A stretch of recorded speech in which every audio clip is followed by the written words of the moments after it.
ایک غیر مسلم نے اسلام قبول کیا. اس سے پوچھا گیا اسلام کی کس قدر نے تجھے متاثر کیا؟ اس نے کہا صرف ایک واقعہ میری ہدایت کا سبب بن گیا. اس نے کہا کہ کیا واقعہ؟ کہا ایک دن مجلس حضور کی لگی تھی، لوگوں کا ہجوم تھا.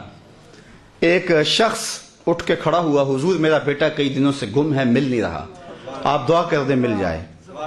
تو آقا کریم علیہ السلام قبل اس سے کہ ہاتھ اٹھاتے ایک شخص جو باہر دروازے پہ کھڑا تھا اس نے کہا حضور ابھی میں آیا ہوں فلاں باغ سے گزر کے، میں نے بچوں کے ساتھ اس کے بیٹے کو کھیلتا دیکھا ہے فلاں باغ میں. باپ نے سنا کہ میرا بیٹا فلاں باغ میں ہے تو ظاہر اس نے فوراً دوڑ لگا دی. تو آقا کریم علیہ السلام نے فرمایا اسے بلایا گیا. کہا بہت جلدی ہے؟ جی حضور آپ جانتے ہیں کئی دنوں سے بچھڑا ہوں، اس کی ماں الگ تڑپ رہی ہے، میں الگ بے چین ہوں، کئی دن سے کھایا کچھ نہیں، جب خبر ملی ہے تو بہت جلد بچے سے ملنا چاہتا ہوں. فرمایا ضرور جاؤ، میں روکتا نہیں، روکنے کے لیے بلایا بھی نہیں، لیکن تمہیں بلانے کا بھی ایک مقصد تھا. جی حضور ارشاد فرمائیے. فرمایا جب باغ کنارے جاؤ بچوں کے ساتھ اس بچے کو کھیلتا دیکھو، تمہارے بیٹے کو جب تم کھیلتا پالو تو اسے بیٹا بیٹا کہہ کے آوازیں نہ دینے لگ جانا، جو نام رکھا ہے اس نام سے پکارنا. عرض کی حضور میرا بیٹا ہے، اگر بیٹا کہہ کے پکاروں تو حرج بھی کیا ہے؟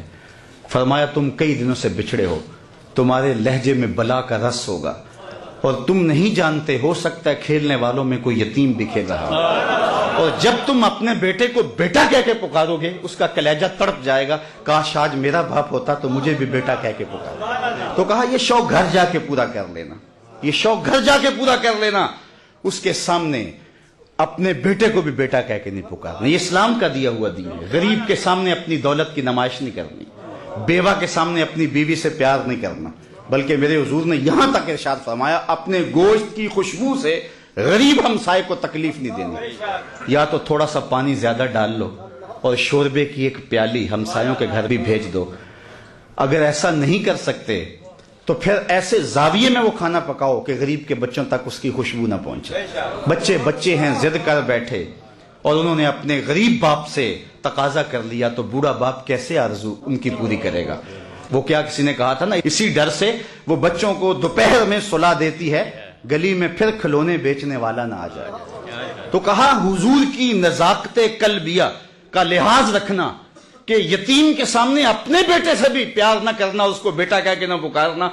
کہا یہ چیز میرے اسلام لانے کا سبب ہوا. میں ابھی 2 ہفتے قبل وہاں عرب امارات میں گیا تو وہاں ایک ہندو لڑکا تھا گیان، تو اس کے جو رومیٹ تھے انہوں نے ان کو بیانات کے کلپ سنوانے شروع کر دیے. اس کا دل نرم ہوا تو میں نے جہاں جمعہ پڑھانا تھا تو وہاں اس کو لے آئے. تو وہ باہر بیٹھ گیا مسجد سے باہر، گفتگو سننے لگا. تو میں نے جو گفتگو کی تو اس میں حضور کی سیرت کا عنوان تھا، تو میں نے یہ واقعہ سنایا. میں واقعہ سنا تو وہ اٹھ کے اندر آ گیا اور اس نے کہا مجھے اسلام میں داخل کر لو. تو میں نے کہا کہ آج بھی حضور کی سیرت میں اتنی چمک ہے، اتنی روشنی ہے، اگر ہم کسی ڈھب سے اس کو بیان کریں نا تو آج بھی جو دلوں کے اندر ایمان کے تخم ڈال سکتی ہے. تو اقبال کہتا ہے کہ حضور کی سیرت بیان کرو، اس میں تمہاری اولاد کے سینے میں حضور کا پیار پیدا ہوگا.